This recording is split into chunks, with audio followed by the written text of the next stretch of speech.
असल में क्या है, सेट ऑफ वॉवल्स, ठीक है ना। इसी चीज को, इसी सेट को आप सेट बिल्डर फॉर्म में किस तरह लिखेंगे? सेट बिल्डर फॉर्म में आप लिखते हैं यूजिंग सिंबल्स, ठीक है, और एक ऐसी जनरल डेफिनेशन देते हैं जो उसके सारे एलिमेंट्स पे लगती है। जैसे x सच दैट, इसका मतलब होता है such that x is a vowel. अब ये है, ठीक है। और अब ये जो डेफिनेशन दी है उसने, इसका मतलब ये पढ़ा कैसे जाता है? देखिए वो कहता है इस सेट के अंदर x चीजें हैं, x सच दैट यानी वो वाले x कौन से? x इज अ वॉवल, कि x वो वॉवल है। वॉवल 5 ही है और वो ये सारे लिखे हुए हैं, यानी ये और ये चीज एक ही है।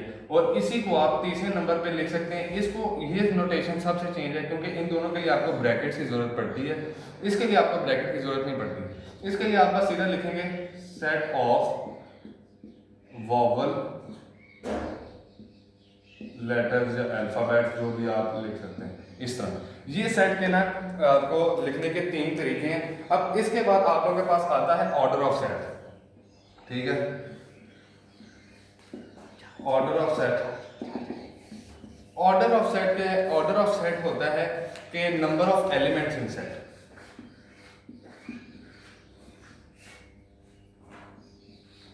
Elements in a set.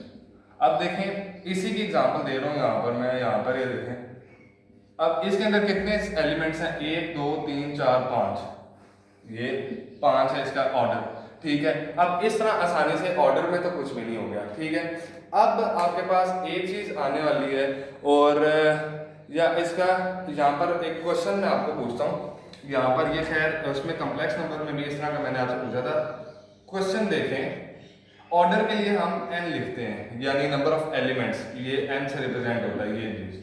अब यहाँ पर आप देखें, अगर कोई भी क्वेश्चन हो खैर आप लोगों को, तो आप लोग मतलब उसी टाइम पूछ सकते हैं। व्हाट्सएप पे भी आप मैसेज कर लें तो आप लोगों को जवाब मिल जाएगा। अब अच्छा, यहाँ पर क्वेश्चन है मेरा आपसे कि n ऑफ, एक तो खैर हाँ n ऑफ ये कर लेते हैं नेचुरल और इंटरसेक्शन, इंटरसेक्शन नहीं करते, हाँ इंटरसेक्शन होल नंबर्स, ये करें। अब इस तरह का क्वेश्चन मैंने आप लोगों को कल भी कराया था। इसका ऑप्शन देखिए, पहले तो है कि इसका आ जाए n, दूसरा इसका ऑप्शन है आपके पास w, तीसरा इसका ऑप्शन है आपके पास n ऑफ n, चौथा इसका ऑप्शन है आपके पास n ऑफ w, और पांचवा इसका ऑप्शन है नन। अब जिस बच्चे ने अगर कल का वो लेक्चर लिया है कॉम्प्लेक्स नंबर, तो उसमें मैंने उसको बताया था कि इसका मतलब होता है, एक तो ये इंटरसेक्शन का साइन है यहाँ पर, ये थोड़ा सा ऐसे डल है, ये असल में उल्टा यू होता है, ठीक है।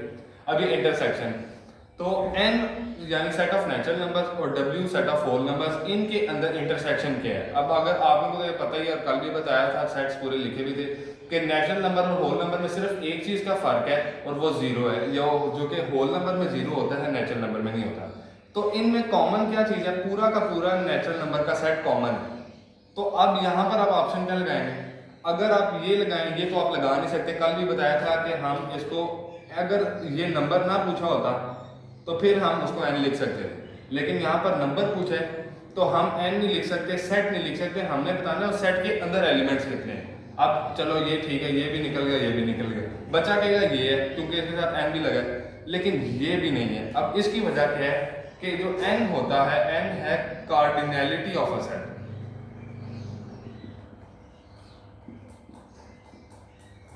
कार्डिनैलिटी होती है, यानी है तो वही है कि number of elements in a set, लेकिन ये सिर्फ और सिर्फ डिफाइंड किसके लिए है? जब आपके एलिमेंट्स जो हों फाइनाइट हो, फाइनाइट एलिमेंट्स।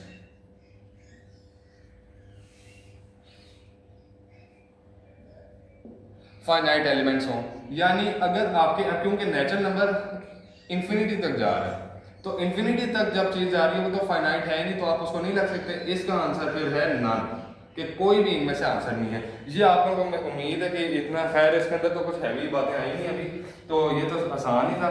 अभी आगे करते हैं, आप लोगों को मैं बता देता हूँ।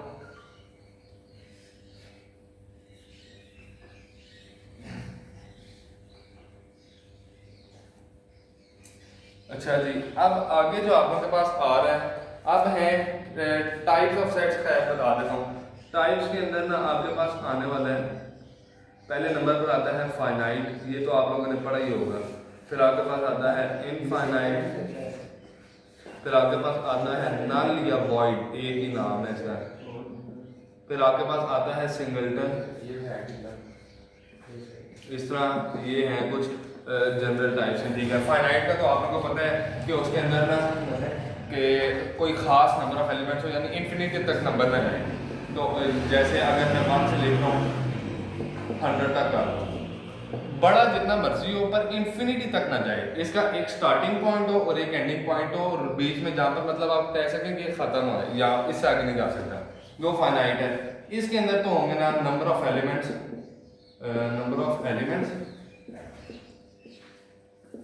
इसमें होंगे इनफाइनाइट। अब देखें जैसे है सेट ऑफ नेचुरल नंबर्स या होल नंबर कोई भी ले लें। वॉइड तो है नो एलिमेंट, नो एलिमेंट। अब नो एलिमेंट का मतलब ये नंबर नहीं लिखा मैंने, नो एलिमेंट लिखा है। और इसको आप रिप्रेजेंट या तो यूं कर सकते हैं या तो आप इसको यूं रिप्रेजेंट कर सकते हैं। अब एक बात, कभी कभी वो ऑप्शन में ये चीज दे देता है, ये नल नहीं है, इसके अंदर ये आ चुका है तो ये नल नहीं रहा, ये सिंगलटन बन गया। यहां पर सिंगलटन वो होता है जिसके अंदर ओनली 1 एलिमेंट, ठीक है। अब इसके अंदर एक एलिमेंट है तो इसके एग्जांपल में ये आ जाता है, ये एग्जांपल है इसकी, या इसको आप यूं लिख सकते हैं 1, इस तरह लिख सकते हैं।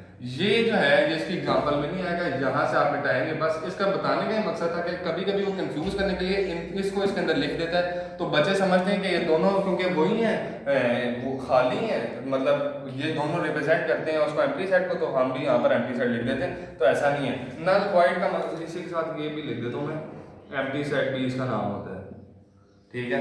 अब इसके अंदर तो खैर ज़्यादा बड़ी कोई साइंस नहीं है, ये तो आप लोगों को मतलब पता ही होगा, सारी चीज़ें आसान ही। अब आगे आपके पास ना कुछ है, ये बड़ा आसान चैप्टर है। अभी इसके अंदर ना आपके पास अब आगे आने वाले हैं कि कुछ टर्म्स हैं। जैसे पहले आता है इक्वल सेट्स। इक्वल सेट्स सिर्फ तब हो सकते हैं जब मैं अब सिर्फ यहाँ पर मैं कंडीशन साथ लिखने लगा हूँ कि कौन कौन सी कंडीशंस हैं जिस पर आप कह सकते हैं कि इक्वल भी है, या किन कंडीशंस जब वो फॉलो होंगी तो आप कहेंगे कि इक्वल है। पहले इक्वल के लिए तो है कि नंबर ऑफ एलिमेंट्स और साथ एलिमेंट्स शुड बी सेम। अब मैं बताता हूं कि फर्क क्या लिख रहा है इसमें। आप देखें दो कंडीशन है, एक तो ये है और एक ये है कि एक तो आपके पास क्या हो कि नंबर जितने दोनों सेट्स हैं ना, यानी मैं आपको एग्जांपल देता हूं, ए सेट है ए सी और टी, या बी सेट है आपके पास, इसको ऐसा आप लिखेंगे, ऐसा आप क्या लिख सकते हैं, यहाँ लिख दें टी सी ए। पहली कंडीशन 1 2 3 1 2 3 नंबर ऑफ एलिमेंट्स दोनों में इक्वल होने चाहिए। दूसरा कि एलिमेंट्स भी सेम होने चाहिए। ऑर्डर मैटर नहीं करता, ये मैं बता रहा हूं, ऑर्डर डज नॉट मैटर। यहां पर सिर्फ ये है कि एलिमेंट सेम होने चाहिए। यहां पर एक ए है, यहां पर ए है, यहां पर सी है, यहां पर सी है, यहां पर टी है, यहां पर टी है, एलिमेंट सेम है, इसका मतलब है ये इक्वल है। अब आपके पास दूसरे आ रहे हैं, इसी से मिलती जुलती टर्म है, वो है एक्विवेलेंट।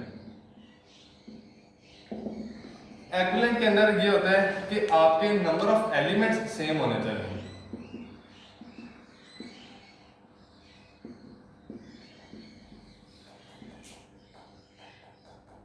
ठीक है। और अब एक्विवेलेंट के अंदर ना नंबर ऑफ एलिमेंट्स सेम होने चाहिए, तो सेम, सॉरी मैंने लिख दिया, गलती से लिख दिया, शुड बी इक्वल।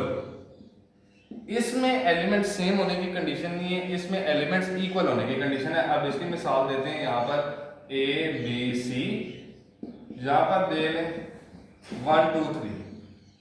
अब ये दोनों जो हैं ये एक्विवेलेंट हैं। एक्विवेलेंट को आप रिप्रेजेंट या तो यूं कर सकते हैं, ठीक है ना। एक तो आपके पास एक्विवेलेंट को रिप्रेजेंट करने की जो है ये निशान है, या तो आप यानी सिंबल है, या तो एक इसको मैं यहाँ पे एक यूं लिख से या दूसरा है यूं लिखें, 3 इक्वल के ऊपर भी एक लाइन डालें। ये अलग-अलग लिखा है, ये नहीं कि दोनों इकट्ठे लिखने हैं, या तो यूं लिखें या तो यूं लिखें, बस ये बताना था। ठीक है, इसके अंदर एलिमेंट्स के नंबर सेम होना चाहिए, एलिमेंट्स शुड बी सेम, ये कोई कंडीशन नहीं है उस, यानी इससे एक चीज पता चलती है, every equivalent set is an equal set. नहीं, उल्टा बोल दिए, क्या every equal set is an equivalent set but every equivalent set is not equal set, क्योंकि इसमें तो नंबर सेम होंगे वो कंडीशन इसमें से फॉलो करेगा तो ये इसमें आएगा, लेकिन हर इक्विवेलेंट सेट इक्वल सेट नहीं हो सकता। अब आगे सबसेट है यार, अब ये तो सीधे सीधे आगे इन पे टाइम नहीं लगाना। सबसेट है कि ऐसा हो, दो सेट है ना, अगर आपके पास ए और बी है, मैं सीधा सीधा एग्जांपल आप लोगों को देता जाऊंगा। अब देखें इसके अंदर आता है ए बी सी डी, सबसे आसान एग्जांपल्स लेंगे हम, ये बड़ा अजीब सा लिखा गया, और बी आपके पास ए बी सी और डी। अब सॉरी यहाँ पे भी डी लिखा है, यहाँ से हटा देते हैं।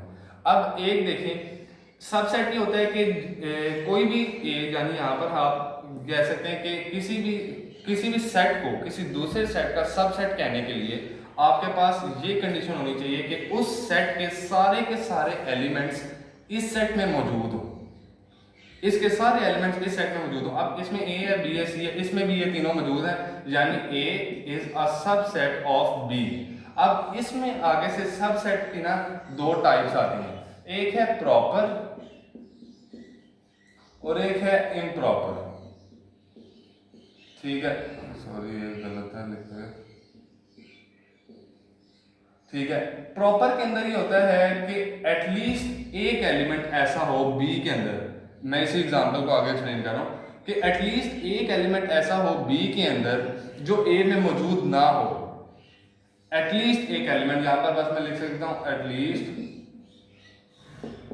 वन एलिमेंट, ये आगे जो भी कि at least one element should not be being A which is in B, या इस तरह कुछ भी, बस आप लोगों को समझाना मकसद है यहाँ पे। ठीक है ना।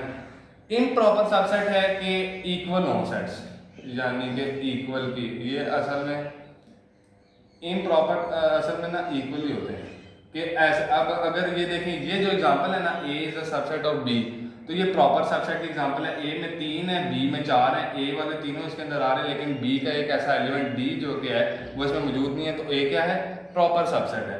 मगर यहाँ पर अब एक दूसरी बात ये आ रही है कि अगर इम्प्रॉपर की एग्जांपल देनी है ना, तो हम यहाँ से डी इरेज कर देते हैं, हम इसको लिख देते हैं। अब ये ए और बी इक्वल ही है, तो आप यूं लिख सकते हैं। अब इम्प्रॉपर और प्रॉपर का फर्क ये है, ये जो है ना, यहाँ पर मैं इसका आगे लिख देता हूँ, A is a subset, proper subset of B. सी असल में ये होती है छोटा सी नोटेशन है, सी क्या लेटा हुआ यू होता है, ये प्रॉपर सबसेट की नोटेशन है। और ये जो है ये इम्प्रॉपर सबसेट की नोटेशन है। इसके नीचे बस आपने एक वो डालनी है डैश, ये इम्प्रॉपर सबसेट की नोटेशन है। अब एक इसमें से क्वेश्चन खैर हाजत है, या वो मैं आप लोगों को पहले बता देता हूँ कि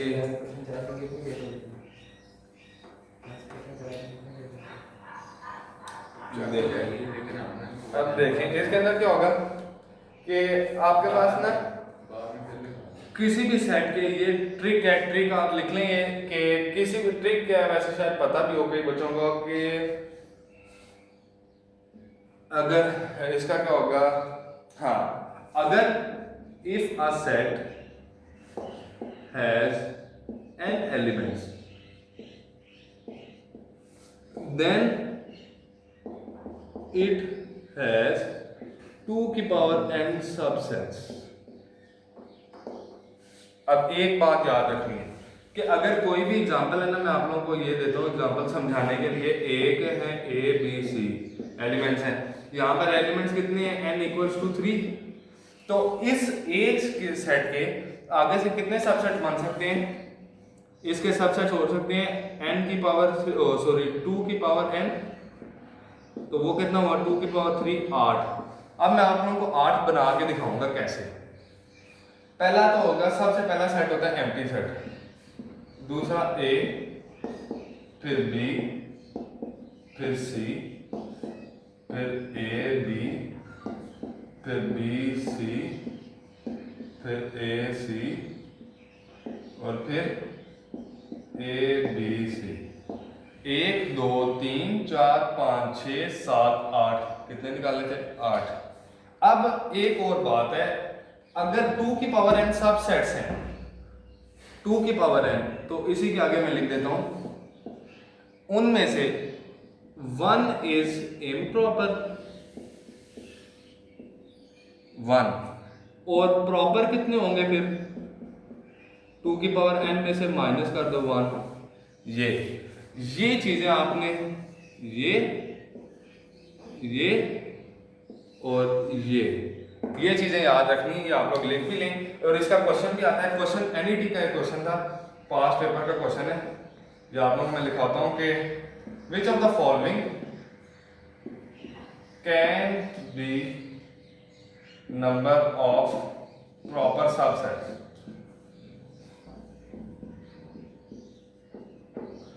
अब इसके लिए ना आपके पास ऑप्शंस जो हैं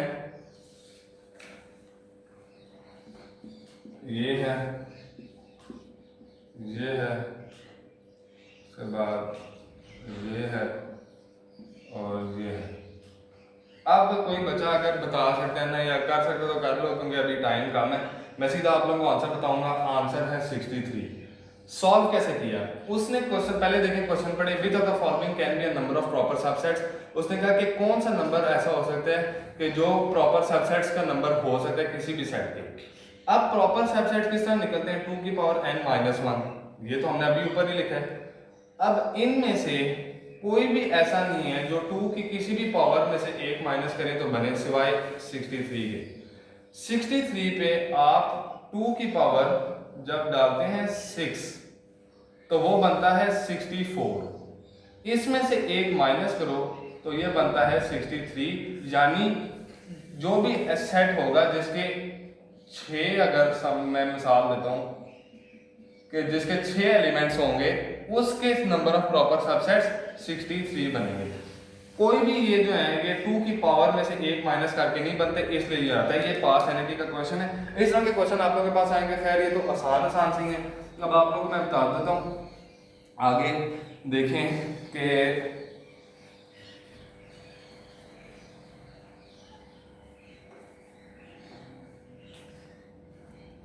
अच्छा जी, अब आपके पास आगे आ रहा है। हाँ, एक मैं आप लोगों को बता दूं इक्विवेलेंट कोरेस्पोंडेंस के लिए कि इक्विवेलेंट कोरेस्पोंडेंस,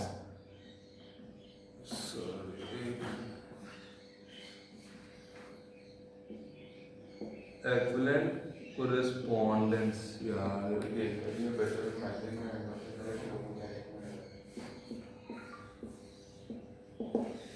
अगर ये असल में वही इक्विवेलेंट का ही है कि कब आप कह सकते हैं कि दो सेट्स इक्विवेलेंट हैं। इसके लिए मैंने एक चीज़, क्योंकि ये ना इसका क्वेश्चन आया था तो मैं बता दूं, जो फाइनाइट सेट्स है ना इसके अंदर दो चीज़ें हो सकती है। फाइनाइट के लिए तो मैंने आपको बताया नंबर ऑफ एलिमेंट्स कितने होने चाहिए, नंबर ऑफ एलिमेंट्स इक्वल होने चाहिए।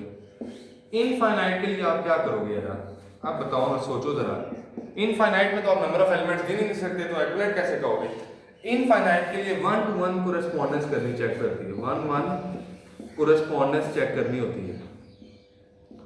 यानी हर एक ए एलिमेंट के लिए हर बी एलिमेंट का एक एलिमेंट अगर आप लें तो वो आपको 1 to 1 कोरेस्पोंडेंस कहलाती है। अब आप इंफिनिटी तक के लिए तो गिनते नहीं जाएंगे कि इसका एक, इसका एक, इसका एक, इसका एक। इसके लिए मैं आप लोगों को सिर्फ बताता हूँ कि कौन से सेट्स जो हैं वो 1 to 1 कोरेस्पोंडेंस को फॉलो करते हैं। उसके अंदर आता है set of natural number, whole number, integers, odd, even और सेट ऑफ रैशनल नंबर। ये लिख लो, आप ये लिख लो इनकी, क्योंकि क्वेश्चन आया था कि कोरेस्पोंडेंस इनकी कैसे होती है। और जो इनफाइनाइट है यानी जिनके लिए नहीं होती, इनके लिए मैं लिख देता हूँ ये टिक है, यानी इसका मतलब है कि 1 to 1 कोरेस्पोंडेंस होती है और ये इक्विवेलेंट है। लेकिन दो ऐसे हैं रियल नंबर और सेट ऑफ कॉम्प्लेक्स नंबर, ठीक है ना। ये दो ऐसे सेट्स हैं, इनके लिए 1 to 1 कोरेस्पोंडेंस डिफाइंड नहीं है। तो इसलिए ये दोनों नहीं होते। और ये सीधा बस आप लोग ये चीज़ को याद रख लें, तो वहाँ पर सीधा आप लोग ये लिख सकेंगे। स्क्रीनशॉट लेना तो ले लें अगर आप लोगों ने, बाकी आप लोग की अपनी मर्जी है। नहीं अभी तो कर रहा हूँ, थोड़ा सा होगा। देखें अभी आपके पास आगे आ रहा है, इसी से आता है आगे सबसेट से आगे आता है पावर सेट। सबसेट वाला मैंने आपको बताया था कि एक सेट है, अगर जिस तरह ए के मैंने आपको बनाया था ना 1 और 2, अगर मैं मिसाल देता हूँ तो ये बनते हैं एम्प्टी सेट 1 1 और 2, और ये सॉरी ये 2 है, और तीसरा है 1 2, 4 बने। अब अगर जितने भी सबसेट्स हैं इनको आप एक अलग से बड़े सेट में लिख दें, यानी इसके अंदर ये सारे आ जाए,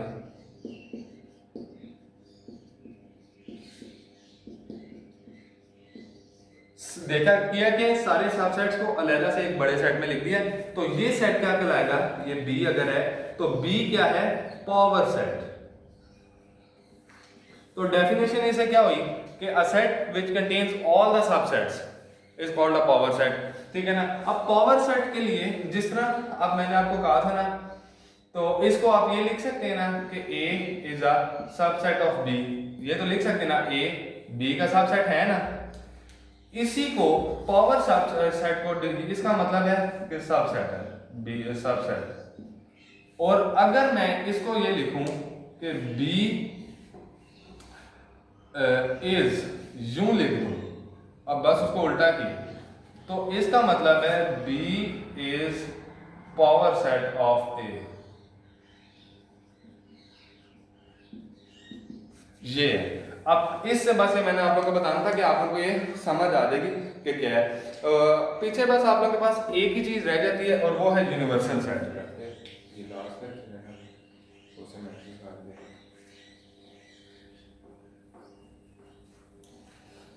अब आपके पास रहता है यूनिवर्सल सेट। वो कह रहा है यूनिवर्सल सेट क्या देखो जरा, यूनिवर्सल सेट, यूनिवर्सल सेट आता है ऐसा सेट, अगर आपने मतलब जो आप जिन सेट्स के डिस्कशंस कर रहे हैं ना, उन सेट के अंदर एक ऐसा सबसे बड़ा सेट जिसके अंदर बाकी सारे सेट मौजूद हों, यानी बाकी सारे सेट डिस्कस अंडर ऑल दो sets under discussion will be subset of universal set. जिस तरह अगर मैं आप लोगों को मिसाल देता हूँ, अगर आप क्वेश्चंस कर रहे हैं ना जिसके अंदर नेचुरल नंबर है, होल नंबर है, इंटीजर्स वगैरह, ये 3 है, तो इनका यूनिवर्सल सेट आप क्या लिख सकते हैं, आप लिख सकते हैं सेट ऑफ रियल नंबर, क्योंकि ये तीनों के तीनों इस सेट ऑफ रियल नंबर्स के सबसेट है, ठीक है ना। खैर इसमें तो इतना नहीं, इसको ई से भी लिखा जा सकता है और इसको एक्स से भी लिखा जा सकता है, इन दोनों से आप लिख सकते हैं। अब आपके पास आता है ऑपरेशन, दस्ती दस्ती काम करेंगे, अभी स्पीड में आते हैं ऑपरेशंस, ठीक है। ऑपरेशंस के अंदर आपके पास आ सकता है यूनियन, यूनियन को रिप्रेजेंट करते हैं यू से। इसका तो सीधा एग्जांपल से बस मैं लिखूंगा 1 2 और 3 4 है बी, अगर ये तो यूनियन क्या होता है, ए यूनियन बी का मतलब है आप उन दोनों उन सारे एलिमेंट्स को मिला दें। अच्छा एक मेरा यहाँ पर है, अगर मैं यहाँ पर, ये तो ठीक है आपको समझ आ गई होगी, लेकिन अगर मैं यहाँ पर ए लिख दूँ, ये ए प्राइम, चले मैं लिख देता हूँ 1 2 और 3 और बी यही है, और मैं आपको कहता हूँ कि ए प्राइम यूनियन बी लो, तो आप क्या लेंगे 1 2 3 3 4 ये लेंगे, नहीं लेंगे। पहले नंबर पे आपको मैंने लेक्चर के शुरू में पहली चीज जो बताई थी वो बताई थी सेट की डेफिनेशन, और वो है कि collection of well defined and distinct objects. Distinct होता है कि सेपरेट हो, यानी अलग अलग। अब 3 2 दफा आ गए, डिस्टिंक्ट नहीं रहेगा, इसीलिए जो चीज 2 दफा आती है उसको आप नहीं लिखते, उसको एक ही दफा लिखते हैं। बस ये आप लोगों को फर्क बताना था। दूसरा फिर आपके पास आता है इंटरसेक्शन। इंटरसेक्शन का मतलब होता है जी कि आपने ना कॉमन लेनी है चीज, इसको रिप्रेजेंट करते हैं उल्टे यू से, ठीक है। अब इसी तरह अगर ये ए प्राइम और इसका बी का लें, अगर intersection A prime intersection B करो, तो देखो 1 2 3 3 4 इनमें सबसे चीज कॉमन कौन सी है, 3 है, तो आप उसे क्या लिख सकते हैं ये। और उसके बाद आपके पास एक चीज आती है और वो है कॉम्प्लीमेंट, ये आपको बता दें। कॉम्प्लीमेंट होता है, कॉम्प्लीमेंट का असल मतलब ये है u माइनस कोई भी है, अगर मैं a ले लूँ u माइनस दैट सेट, यानी उस सेट को आप यूनिवर्सल सेट से माइनस करें तो आपके पास जो चीज़ बचती है ना वो होता है कॉम्प्लीमेंट उस सेट का। यानी अगर मैं मिसाल के तौर पे a है आपके पास 1 यार ये तो बड़ा है 1 2 और यूनिवर्सल इसके अंदर हम ले लेते हैं 1 2 3 4 और 5। तो इसका a कॉम्प्लीमेंट, कॉम्प्लीमेंट को आप यूं c भी ऊपर सुपरस्क्रिप्ट में लिख सकते हैं या आप a प्राइम भी लिख सकते हैं। इसका मतलब क्या होता है, इसको कैसे लिखेंगे u माइनस a, u में से a के एलिमेंट्स को माइनस कर देंगे, 1 और 2 इसके अंदर है तो वो नहीं लिखेंगे, पीछे क्या रह जाएगा 3 4 5। अब एक इसके अंदर एक और चीज आपके पास आ रही है, देखें कि डिफरेंस जब लेना होता है आपने, डिफरेंस अगर देखो यहाँ पर मैं आपको बताऊंगा, डिफरेंस है अगर ए सेट है ना आपके पास 1 2 3 4 और बी है आपके पास 4 5 6, तो आप क्या करोगे ए माइनस बी अगर मैं आपको कहता हूं तो ए में जो भी एलिमेंट्स ऐसे हैं जो बी में भी मौजूद हैं, यानी जो उन दोनों के कॉमन है, वो कौन सा है 4, आप उसको काट दो, ए के लिखो 1, बाकी ए के लिखो जो उसमें मौजूद नहीं है, बाकी जो रेड वो कौन से हैं 1 2 3। अब बच्चे गलती क्या करते हैं, इनको भी डालते हैं, लेकिन इनको नहीं लिखना, सिर्फ वो लिखेंगे जो ए के अंदर मौजूद है, जो पहले आ रहा है। ए माइनस बी में सिर्फ फिर क्या आएगा 1 2 3, बाकी को छोड़ देंगे। अगर इसी के बजाय ऐसा है कि ए आपके पास ए वही है, अगर मैं बी प्राइम ले लूँ, अगर नया ले लेता हूँ, बी प्राइम के अंदर आता है 5 6 7 इस तरह, तो ए माइनस बी क्या आएगा, ए माइनस बी पूरा का पूरा ए सेट आ जाएगा क्योंकि कोई भी चीज़ माइनस नहीं हो रही। या इसी के बजाय मैं अगर आपके पास सी ले लूँ या एक सेट सी सेट आपके पास 1 2 3 4 5 6 आ जाए, तो ए माइनस बी प्राइम से और ए माइनस सी लिखूं तो फिर आपके पास क्या आएगा, सारा का सारा ए कट गया, पीछे ये रह गए 5 6, लेकिन नहीं लिखना क्योंकि ए तो खत्म हो गया। मैंने आपको क्या कहा था, शुरू वाला जो बचता है वो लिखते हैं, इस तरह आप लोगों ने ये करने। बाकी इसके अंदर और तो कोई ऐसा मुश्किल नहीं है, या आप लोगों ने पढ़ा ही होना है पहले। और अब आपके पास फिर आपके पास आता है, इसके बाद आपके पास क्या चीजें आएंगी, इसके बाद आपके पास आ रहा है ये डिसजॉइंट सेट्स या इस तरह की जो टाइप्स हैं ऑपरेटर के बाद से। अगर देखें ए इंटरसेक्शन बी लें और वो आ जाए एम्प्टी, यानी ए और बी में कोई भी चीज कॉमन नहीं है, तो उनको क्या कहेंगे, ए एंड बी डिसजॉइंट है, ठीक है। अगर आपके पास आ जाए ना ओवरलैपिंग, यानी अगर आप ले ए इंटरसेक्शन बी लें और एम्प्टी की बजाय कोई भी चीज हो सकती है, मिसाल के तौर पे मैंने ए लिख दिया कि मतलब कम से कम उसके अंदर एक चीज आ जाए, कम से कम इन दोनों में एक एलिमेंट कॉमन हो, लेकिन पूरा का पूरा सेट इसके अंदर ना हो, पूरा सेट ना हो, कॉमन कोई चीज होनी चाहिए, पूरा का सेट उसके अंदर आ जाए, फिर तो मैंने आपको क्या बताया था, नाम क्या होता है, सबसेट होता है। तो इसको फिर आप क्या कहेंगे, अगर कॉमन है कोई ना कोई चीज लेकिन पूरा सबसेट नहीं है, पूरा उसके अंदर नहीं जाता, तो फिर आप उसे क्या कहेंगे, इसे आप कहेंगे overlapping sets, A and B overlapping sets है, ठीक है। अब ये आपके पास आ गया। उसके बाद आपके पास क्या चीज आती है, अब देखें, हाँ अब इसके अंदर एक चीज याद रखें, empty set is proper subset of each set, और हाँ empty set is a proper subset of each set, और या उसे आप कह सकते हैं, और एक और है कि every set is an improper subset of itself। Her set अपने आप का सबसेट वो है। ये दो चीजें जो है ना, ये आप जरा गौर से देख लो, ठीक है। बस इसके अंदर ऐसे ही है। अब आगे आ रहे हैं लॉस, नहीं पहले प्रॉपर्टीज जाएंगे, पहले प्रॉपर्टीज पढ़ाते हैं, जिस तरह केमिट वो हैं, सॉरी इसके अंदर आपके पास क्या आती हैं कि कम्यूटेटिव प्रॉपर्टी है।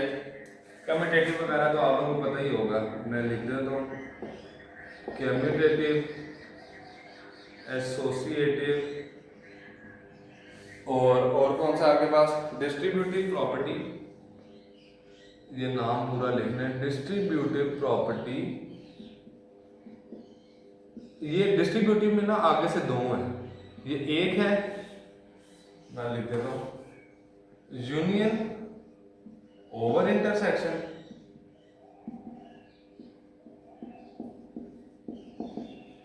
और दूसरी है इंटरसेक्शन ओवर यूनियन।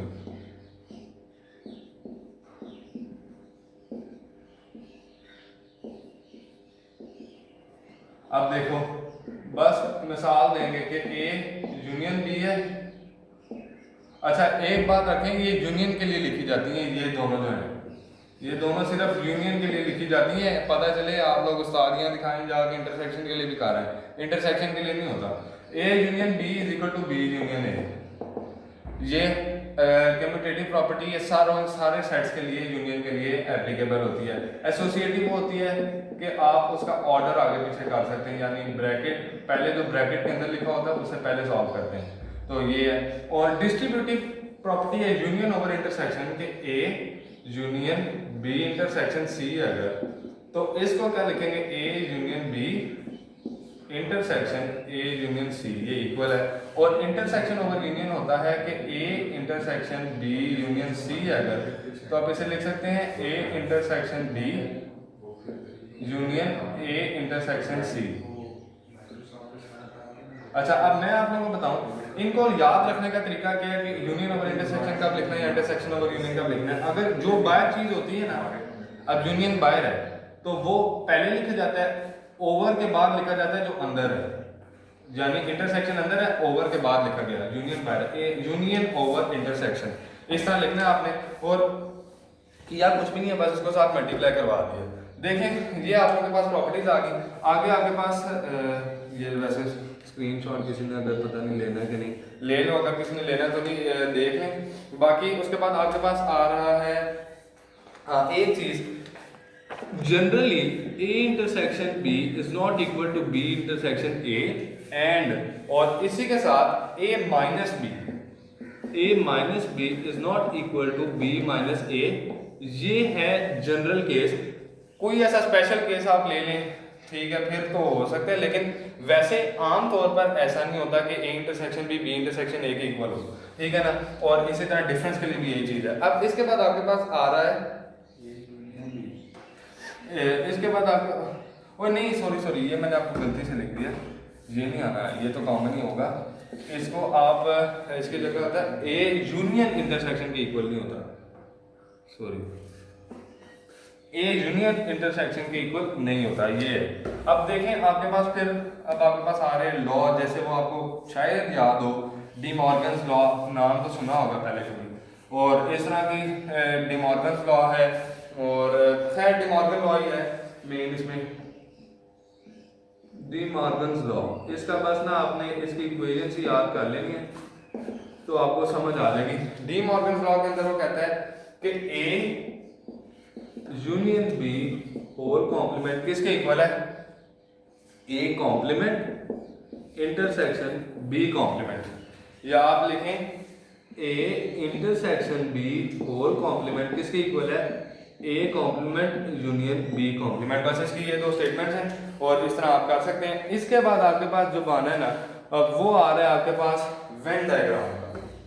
ये बहुत ज़्यादा इंपॉर्टेंट है, बहुत ज़्यादा इंपॉर्टेंट है। बहुत सारे सवाल अभी आगे इससे सॉल्व होंगे और इससे ही क्वेश्चंस भी आएंगे। वेन डायग्राम है, वेन डायग्राम आपको पता ही होगा, वेन डायग्राम इसमें क्या करते हैं, एक रेक्टेंगल बनाते हैं बड़ा, ठीक है, रेक्टेंगल रिप्रेजेंट करता है यूनिवर्सल सेट, और इसके अंदर आप सर्कल्स बनाते हैं जो कि आगे किसी सेट को रिप्रेजेंट करते हैं। अब मैंने आपको बताया था कि वो सेट, हर set union set universal set का सबसेट होता है, तो इसलिए इसके अंदर लिखा है जो कि रिप्रेजेंट करता है कि पूरा का पूरा ए यूनियन के अंदर मौजूद है। अब आप लोगों के पास जो कुछ चीजें आएंगी ना, ये तो खैर वेन डायग्राम के वो बताए, अब जो मैं आप लोगों को टेबल सा एक बनवाऊंगा ना, ये जरूर लिखना। एक तरफ लिखो यूनियन, इधर लिखो यूनियन, इधर लिखो इंटरसेक्शन, और इधर लिखो, या थोड़ा सा ये खुला कर देना, इधर कर दो, और इधर लिखो डिफरेंस। देखो अब सुनो, इसके अंदर क्या होगा कि अगर पहले तो है ना कि अगर ये है यूनिवर्सल सेट, ठीक है, और उसके बाद या इस तरह करूँगा, चलो मैं आपको ना ऐसे इसकी बजाय एक और लिखवाता हूँ, ये ना लिखो, ये लिखो, इसको ना यूं कर देते हैं। इसकी बजाय आप लिखें 4 केसेस लिखो। एक है ए इंटरसेक्शन बी जो होना वो हो 5, ठीक है। फिर दूसरा आप लिखो कि ए इंटरसेक्शन बी 5 ना हो। तीसरा आपके पास आता है कि A is a subset of B, और चौथा आपके पास आता है कि B is a subset of A. अब देख लो, अब मेरे पास इस साइड पे हम क्या लिखेंगे, इस साइड पे ए यूनियन का केस लिखेंगे पहले। ये टेबल बड़ा जरूरी है और ये याद करना है। देखो पहले ए यूनियन बी का हम लिखने लगे। अगर ए यूनियन बी हो तो डिसजॉइंट सेट्स कौन से होंगे, देखो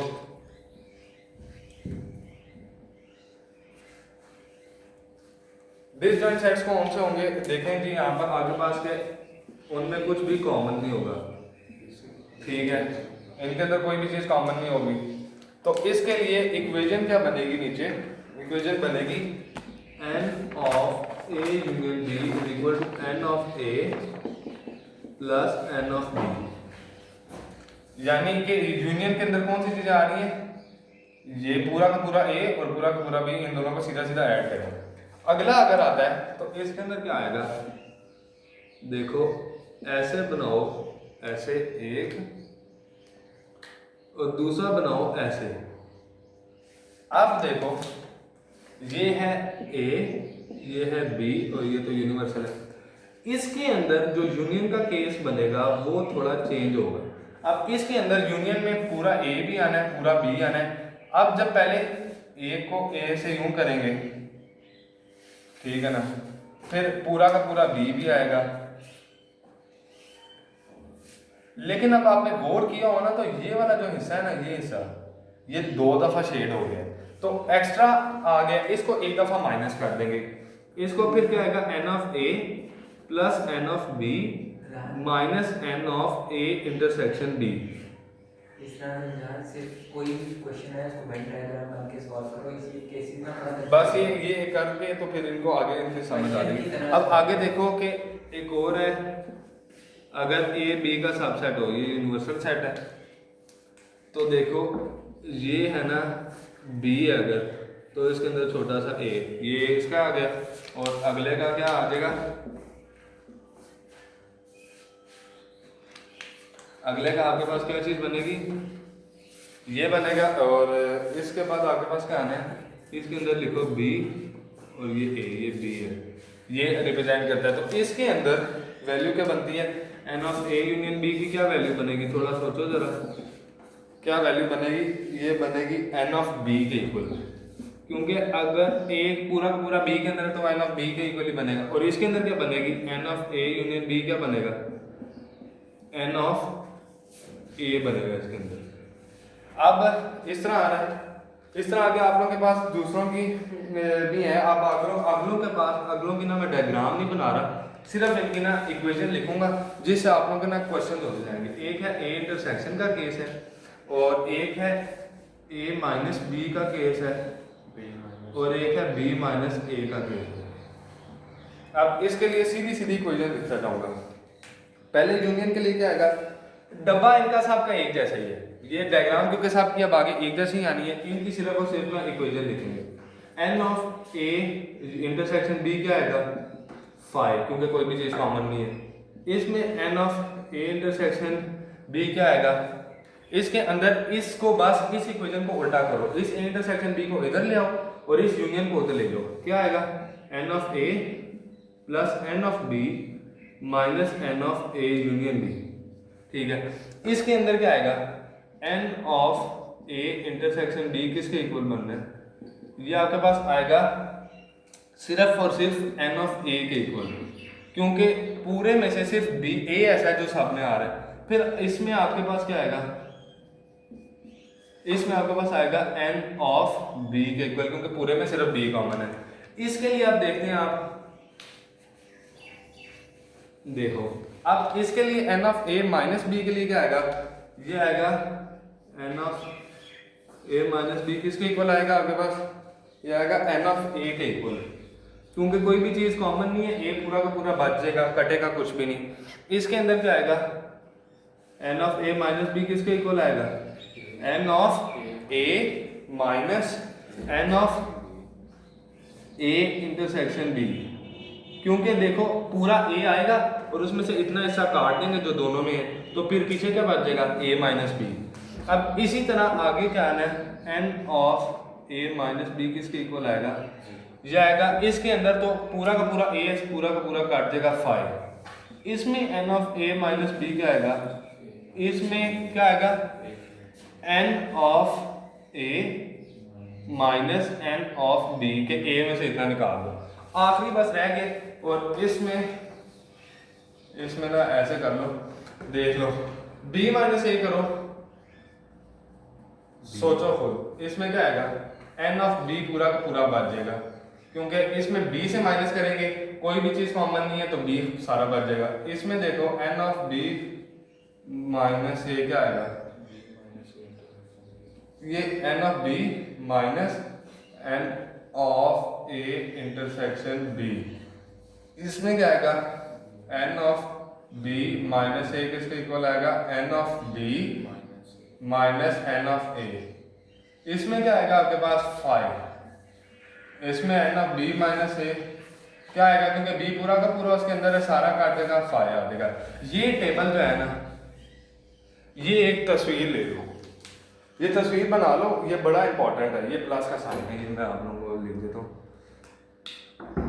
ये प्लस है, ठीक है। अब ये बस टेबल आप लोग जल्दी से स्क्रीनशॉट ले लें। अब आगे आप लोगों के पास जल्दी से क्या आना है, इसके अंदर ना आपके पास आएगा इनके ना मैक्स और मिनिमम कब आते हैं, ये मैं मिटा रहा हूँ, जल्दी से बताऊंगा। और इसके अंदर देखें कि मैक्सिमम वैल्यूज कब आएंगी, मिनिमम वैल्यूज कब आएंगी, यानी मैं अभी आपको बताता हूँ तो आप लोगों को क्वेश्चन समझ आएगा। इसका ना क्वेश्चन भी आया था उसके अंदर एक, तो इसका भी एक टेबल सा लिख देते हैं, यूनियन इंटरसेक्शन, और इसके साथ आता है डिफरेंस आएगा इसके साथ, ठीक है, हाँ जी डिफरेंस आना है इसके साथ। और इसकी मैक्सिमम वैल्यू कब देगा ये, और ये मिनिमम वैल्यू कब देगा। अब देखो यूनियन मैक्सिमम वैल्यू कब दे सकता है, जब a और b जो है ना ये हो 5, यानी डिसजॉइंट सेट्स हो। अब देखो खुद सोचो कि अगर a और b के अंदर पूरा का पूरा उनमें कॉमन कोई चीज नहीं आती तो पूरे का पूरे ऐड होंगे, अगर कॉमन आएगी कोई चीज तो माइनस होगी, आपने इक्वेशन अभी पहले ही पढ़ी है। और मिनिमम कब देगा, जब a b का सबसेट हो जाए या b a का सबसेट हो जाए। तो इसमें से क्योंकि देखो ये पूरा का पूरा एक सेट ही रहेगा ना, फिर तो एक सेट तो पूरा कॉमन आ जाएगा, तो उसका क्या फायदा। फिर उसके बाद इंटरसेक्शन क्या आएगी, इंटरसेक्शन में इसका उल्टा हो जाता है, इनका मैक्स और मिनिमम। इंटरसेक्शन में इसको ऐसे करो या b a का सबसेट हो जाए, और इनका इंटरसेक्शन में मिनिमम कब आएगा, जब डिसजॉइंट सेट्स हो, सॉरी, क्योंकि अगर कुछ भी चीज होगी नहीं उनमें कॉमन तो फिर तो खाली सेट देगा, वो ही मिनिमम होगा।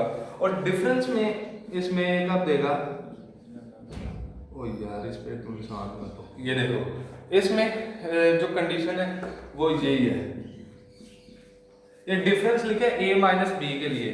अगर b माइनस a का तो आप इसको रिप्लेस करेंगे इस तरह, बस देख लें इस तरह आपके पास आ जाएगी ये मैक्सिमम और मिनिमम की है। अब इसका क्वेश्चन एक आया था, प्रयास का क्वेश्चन आया था, देखो इसके अंदर आया था कि अगर n of a minus b, उसने कहा ये इक्वल है n of a minus n of b के, तो कंडीशन क्या है? ऑप्शन इसके मैं आपको देता हूँ, ऑप्शन लिखो a इंटरसेक्शन b है 5 नहीं है, या तो a इंटरसेक्शन b है 5, या a b का सबसेट है, या b a का सबसेट है। अब देखें इनको सॉल्व करने का ना मैं आपको तरीका बताता हूँ। वेन डायग्राम बनाओ, ठीक है। अब देखो वेन डायग्राम बनाओगे, वेन डायग्राम कैसे बनाएंगे? ये ऐसे पहले बॉक्स बनाया यूनिवर्सल सेट, इसके अंदर बनाओ कि n of a n of b लो। पहले तो देखो अभी अलग-अलग बनाए हैं, अभी मुझे नहीं पता केस कौन सा केस ढूंढना है। वो कहता है कि n ऑफ a में से जब आप n ऑफ b माइनस करो तो वो n of a minus b का केस आए, और वो इन सारे केसेस को आप ना ऐसा करो, वेन डायग्राम के लिए ना ये छोटी करते हैं और इन सारे केसेस को एक दफा मैं आपको ड्रॉ कर देता हूँ। इसके लिए मैंने आपको टेबल बनवाया था कि अगर आपको टेबल याद होगा तो आप दस्ती उसको ना सॉल्व करोगे, आपको कुछ भी नहीं करना पड़ेगा। एक हमने ये बनाया था, एक ये बनाया था, एक क्या बनाया था ये, और एक क्या बनाया था ये। देखो अब इसके अंदर क्या आता है, ये मैं आपको लिख देता हूँ कि अगर ये यूनियन है, ये A है, ये B है, union A B, union A और B, और इसमें B और A। अब देखो अगर मैं ना A माइनस बी करता हूँ, इसमें A माइनस बी करोगे क्या चीज आएगी? A। ये तो पूरा A आया, तो ये सेटिस्फाई नहीं होती, कटा, यानी डिसजॉइंट सेट्स वाला ऑप्शन कट गया। अब दूसरा इसमें देखो A में से B माइनस करो तो पीछे ये चीज बचती है, जो मैं शेड कर रहा हूँ ये आंसर है। अब इसमें से पूरा A नहीं बच रहा, ठीक है, तो अब देखो इसमें से तो पूरा का पूरा A भी नहीं बच रहा ना, तो और इसमें यहाँ पर लिखा है कि पूरा B माइनस हो रहा है उसमें से, तो ये भी नहीं होगा यहाँ पर, तो इसका मतलब है ओवरलैपिंग का केस भी कट गया। दूसरा अब आपके पास आता है ये वाला कि A is a subset of B, है ना। इसके अंदर देखो a माइनस बी करूँ तो इसके अंदर तो ये बचेगा, कुछ भी नहीं बचेगा, खाली आएगा, तो ये तो है ही नहीं, खाली यहाँ पे है ही नहीं, ये भी कट गया, यानी a is a subset of b भी नहीं, पीछे रह गया b सबसेट ऑफ a। वैसे तो एलिमिनेशन के लिहाज से अगर एलिमिनेशन टेक्निक लगाए तो सिर्फ एक ऑप्शन रह गया, जाहिर सी बात है वही आंसर होगा, लेकिन इसमें n of a minus B करें तो इसमें से क्या बचेगा? n ऑफ a में से ये सारी माइनस करनी है और बीच में b वाला माइनस करना है, तो यही तो वो इक्वेशन लिखी है। इस तरह आपने एक क्वेश्चन करने हैं, एक इसी के लिए आप लोगों को मैंने वो टेबल बनाया है कि आप लोग वो टेबल से याद कर लें, और आप लोगों को मतलब आप प्रैक्टिस एक दफ़ा अपने हाथ से वेन डायग्राम बनाएंगे तो आप लोगों को सारी समझ आ जाएगी, आप लोगों को याद करने की रट्टा मारने की जरूरत नहीं पड़ेगी। इस तरह के क्वेश्चन आने हैं आप लोगों के पास। और एक आप लोगों को मैं बताता हूँ, एक और एलईडी का क्वेश्चन आया था, ये अभी एलईडी, इसमें ना मैं आप लोगों को सिर्फ इस क्वेश्चन पे बात खत्म कर रहा हूँ, लॉजिक्स बाद में करेंगे हम, ठीक है। देखो अगर n of a minus B ये किसके इक्वल हो, ये हो n of a, oh sorry ये तो गलती से लिख दिया है, ये तो दोबारा वो क्वेश्चन रिपीट कर दिया। ये अगर n ऑफ, सॉरी मैंने गलती से आपका n ऑफ a हो 6 और n ऑफ, और उसने बोला है कि n ऑफ b 3 है, तो उसने क्या बोला है कि मिनिमम वैल्यू क्या होगी, minimum value n of a union b की। चलो ना सब बताओ जरा, इसके ऑप्शंस कुछ नहीं है। मैंने आप लोगों को अभी थोड़ी देर पहले याद है ये लिखवाया था यूनियन इंटरसेक्शन डिफरेंस, और इधर मैक्स और मिनिमम लिखवाया था। उसमें यूनियन के लिए मिनिमम की क्या कंडीशन लिखवाई थी? मिनिमम की कंडीशन लिखवाई थी कि a b का सबसेट हो जाए या b, पहले तो यही सोचना है कि मिनिमम की कंडीशन क्या थी, या तो a b का सबसेट हो या b सबसेट हो a का।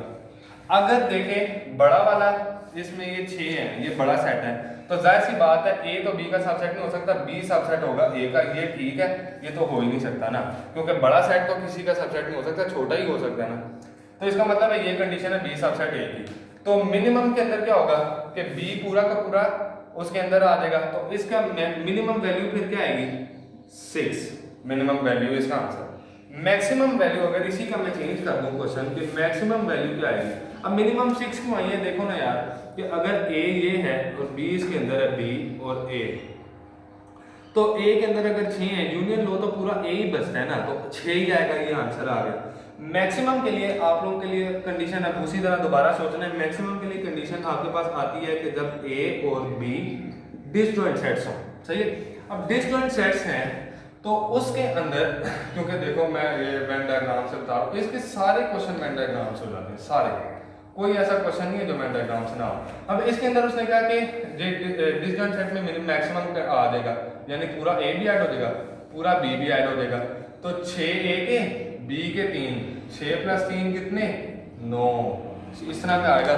और आखिरी एक और क्वेश्चन है बस एनिटी का, फिर हम ये खत्म करेंगे। लॉजिक्स इसके बाद आएंगे, लॉजिक्स मैं आपको बाद में कराऊंगा क्योंकि अभी ना लेक्चर बड़ा होता जा रहा है, इतना ज़्यादा फिर लंबा नहीं करते, आप लोग भी काफ़ी देर से बैठे हैं। इसके अंदर देखो n ऑफ a 7 हो अगर और n ऑफ b हो कितना, n ऑफ b हो 3, तो आपके पास ऑप्शंस में दे दूं 3 और 3 ये less than equal to n of a minus b less than equal to 7, less than और सॉरी ये less than equal to 7, 4 b है कि 4 less than equal to n of a minus b less than 7, c है आपके पास कि 4 less than equal to n of a minus b और less than equal to 7, और d है आपके पास नन। अब आखिरी टर्म्स है ये, तो चलो मैं आप लोगों को थोड़ा टाइम देता हूँ कि अगर आप लोग कर सकते हैं तो ठीक है, मुझे तो खैर क्या बताएंगे, आप लोगों ने अपना चेक करना, समझ कुछ आई है तो फिर मैं आप लोगों को बता देता हूँ इसको सॉल्व कैसे करना है। पहली बात चलो मैं करवाने लगा हूँ आंसर कैसे करना है। देखो करना क्या है, n of a minus b लेना है, a माइनस b के इस साइड पे उसने लिखी है मिनिमम कंडीशन, इस साइड पे लिखी है maximum condition. Minimum condition difference की मैंने आप लोगों को क्या लिखवाई थी, सोचो जरा। मिनिमम कंडीशन उसकी थी कि मैक्सिमम कंडीशन थी कि वो हो 5, ये मैक्सिमम के लिए, ठीक है ना, और मिनिमम के लिए थी कि ए जो है ना सबसेट हो जाए बी का। अब देखो अगर हमने जब नंबर्स में आता है ना, फिर आपने उन कंडीशंस को खुद अप्लाई करना होता है। अब मिनिमम के लिए हम ये कंसीडर करेंगे कि बी यहाँ पर जो है ना, सॉरी बी तो नहीं होगा यहाँ पर ए, सॉरी इसलिए होगा बी सबसेट ऑफ ए, ठीक है। अब यहाँ पर देखो कि पहले मिनिमम लेफ्ट साइड निकाल रहे हैं, मिनिमम के लिए b को सारा a के अंदर आ जाएगा तो सारी की सारी काट जाएगी, 7 - 3 क्या आएगा 4, और 4 आ रहा है इक्वल टू 4 वाला। पहली बात तो ये वाला तो है ही नहीं, इक्वल टू 4 काट गया।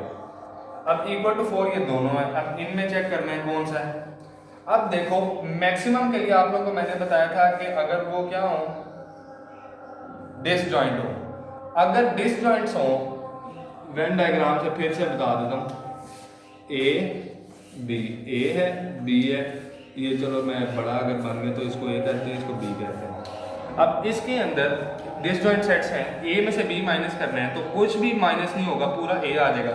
पूरा ए कितना है 7 भी आ रहा है, 7 इज ऑल्सो इंक्लूडेड, तो इस वजह से इक्वल टू वाला 7 तो ये आप लोगों का आ जाएगा, और ये भी नहीं होगा क्योंकि इसमें इक्वल टू नहीं है, ये ध्यान में रखना, इसमें इक्वल टू नहीं आ रहा बीच में। ये आप लोगों का अभी खत्म, और अब आप लोगों ने आगे उम्मीद है समझ आई होगी।